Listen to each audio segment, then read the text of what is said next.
Salve, salve pessoal do canal Tudo Sobre Umbanda, pessoal do YouTube. Pessoal, começando mais um vídeo aqui e eu venho trazer um tema, né, muito engraçado.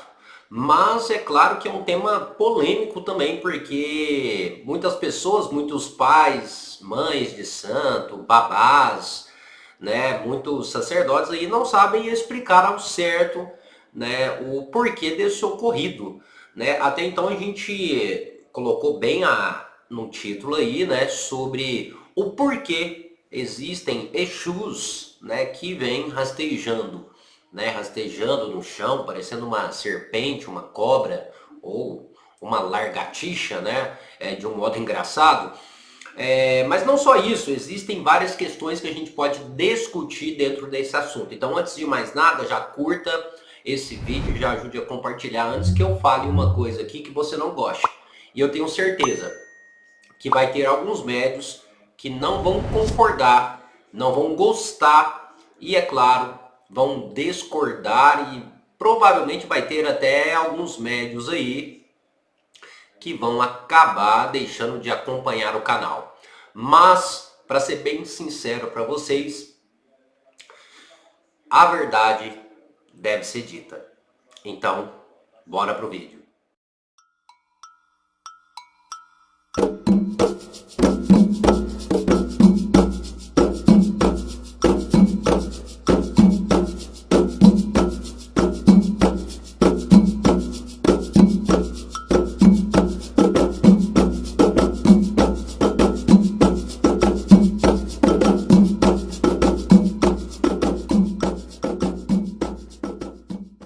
Pois bem, pessoal, já comecei falando que a verdade deve ser dita e sim, médiuns, na verdade, entidades que vêm rastejando, né? Como se fosse uma serpente, uma cobra, elas incorporam e assim que elas incorporam, elas já vão logo para o chão.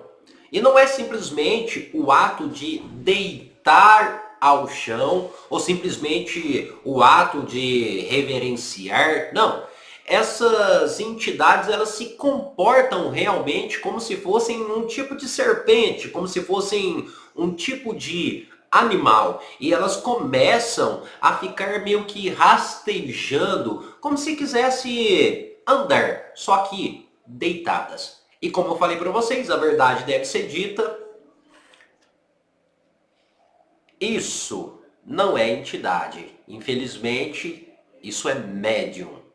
Sim, isso é médium. Por isso que eu disse que vai ter alguns médios aí que não vão gostar. E por incrível que pareça, né, gente? Isso é algo até engraçado de se ver. Quando a gente vê algum vídeo aí espalhado na internet da entidade do Exu, ou o que seja, né, incorporando e ficar rastejando no chão como se fosse uma cobra. Deixando bem claro que eu estou falando sobre a Umbanda e não necessariamente sobre a encantaria. Tá? Por quê? Porque encantaria é um outro tipo de cultura, onde também, né, essa cultura trabalha com elementos da natureza, inclusive espíritos de animais, por assim dizer. É claro que existe um fundamento próprio dentro da encantaria, onde que essa cultura ela é um pouco mais complexa, se tratando de falanges que carregam o nome de animais. Mas eu não vou entrar na encantaria, tá? Eu estou falando sobre a Umbanda, sobre a incorporação dentro da Umbanda, inclusive a incorporação também dentro do próprio Candomblé ou dentro da Quimbanda. Eu estou falando da religião mais voltada ao africano, tá bom? E isso não ocorre, infelizmente, ou provavelmente, isso é do próprio médium. Existem duas questões que a gente pode citar aí. Primeiramente, é claro, é o médium fazendo isso de forma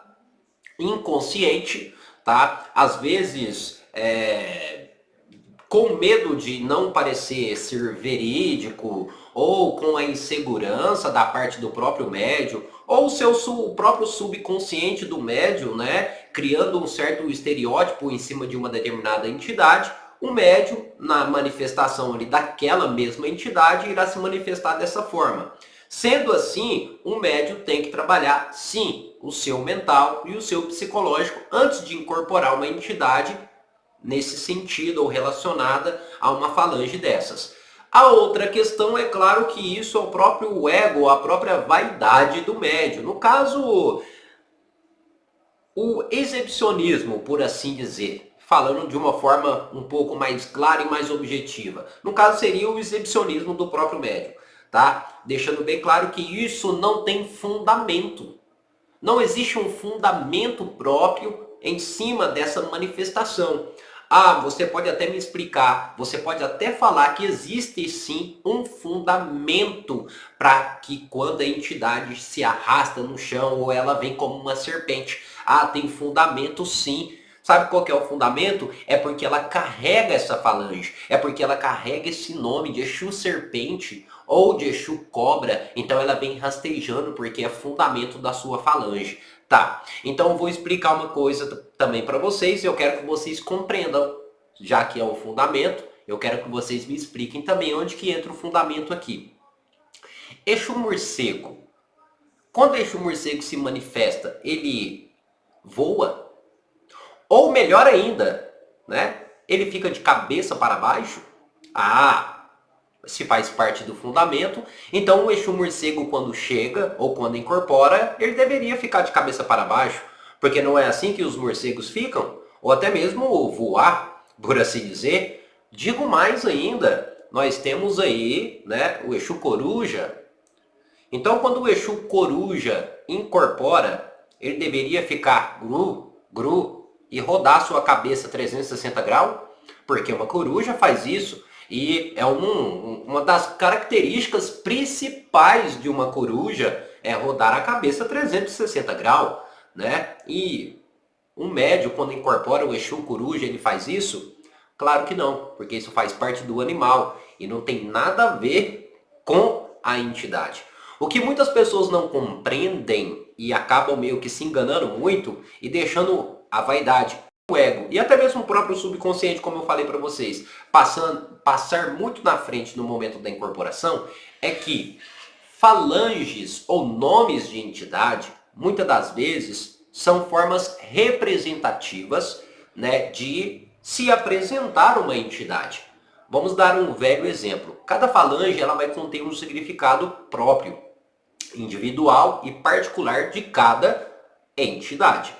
Essa falange por si só, ela vai conter um fundamento próprio para aquela entidade em específico. Além, é claro, de simbolizar, né, trazer uma simbologia de algo que aquela entidade carrega. Um exemplo básico que podemos dar para você é o próprio Exu Serpente ou Exu Cobra. Dentro dessa falange, conseguimos analisar o quê? Que esse Exu ele vem rastejando como uma cobra? Não. Mas conseguimos analisar que é uma forma representativa, que o Exu demonstra para aqueles que estão ao redor que ele é um Exu que transforma a vida. Porque a cobra por si só representa transformação, mudança. Outra coisa também que conseguimos analisar dentro da falange, nessa questão de fundamento, é uma cobra, muitas das vezes, ela simboliza o quê? Agilidade, esperteza. Então é um Exu ágil, é o Exu atento, é o Exu esperto, ligeiro, tudo isso. Vocês querem ver um outro exemplo bem básico sobre falanges para vocês poderem compreender melhor? Exu Caveira. Exu Caveira, vocês acham que ele é uma caveira? Vocês acham que o Exu Caveira, quando vivo, ele era uma caveira ambulante? É claro que não. Se ele teve uma vida terrena, provavelmente ele era um ser como nós mesmos, tá? E se ele é um ser como nós mesmos, ele era um ser de carne e osso. Mas esta falange vem como uma forma de representatividade, simbolizando o quê? A caveira por si só ela simboliza o nosso eu interior. Por que o nosso eu interior? Porque todos nós temos uma caveira dentro de si, ou seja, atrás da nossa carne, atrás da nossa pele, temos a nossa caveira, ou seja, os nossos ossos. E isso simboliza o nosso interior, ou às vezes o encontro com nós mesmos. Então, o Exu Caveira, muitas das vezes, ele simboliza isso, ele traz essa simbologia, por isso caveira. Isso não quer dizer que ele é uma caveira. É claro, ele pode se apresentar para alguém, para um médium que tem uma capacidade de ver espíritos. Ele pode se apresentar como uma caveira? É claro que pode, tendo em vista que espíritos, por si só, são compostos de energia. Então eles podem sim se manifestar de várias formas e de várias maneiras, tá? Ou seja, eles podem ali, querendo ou não, né, assumir várias formas, mas isso apenas para se apresentar em um determinado momento, em um respectivo momento, então eles podem se transformar. Porém, eles não irão se comportar como tal. Então, é necessário que muitos médios consigam e busquem compreender isso. A melhor forma de análise é sempre fazer o seguinte: faça a pergunta a si mesmo, seja você que é médico que trabalhe com uma entidade dessa, ou você que está vendo uma manifestação dessa. Faça uma pergunta básica: qual é o fundamento? Qual a necessidade? Se tiver mais dúvidas ainda, pergunte para a própria entidade. E caso essa explicação seja razoável, bacana. Mas caso essa explicação também seja uma explicação totalmente sem fundamento e sem sentido, já dá para você notar que ali é o próprio médium. Deu para vocês compreenderem? Mas deixa aqui nos comentários a sua opinião. E se você já viu alguma entidade dessa forma? Eu, particularmente, nunca fui em um terreiro e vi uma entidade se rastejando no chão, que provavelmente eu acharia estranho. Mas deixa aí a sua opinião. Espero que vocês tenham gostado sobre o assunto e em breve a gente vai trazer mais falando sobre falanges. Eu espero que vocês estejam sempre acompanhando aqui o nosso canal. Temos vídeos diários, tá bom? Pessoal, é isso. Muito obrigado a cada um de vocês. Até o nosso próximo vídeo. E axé a todos.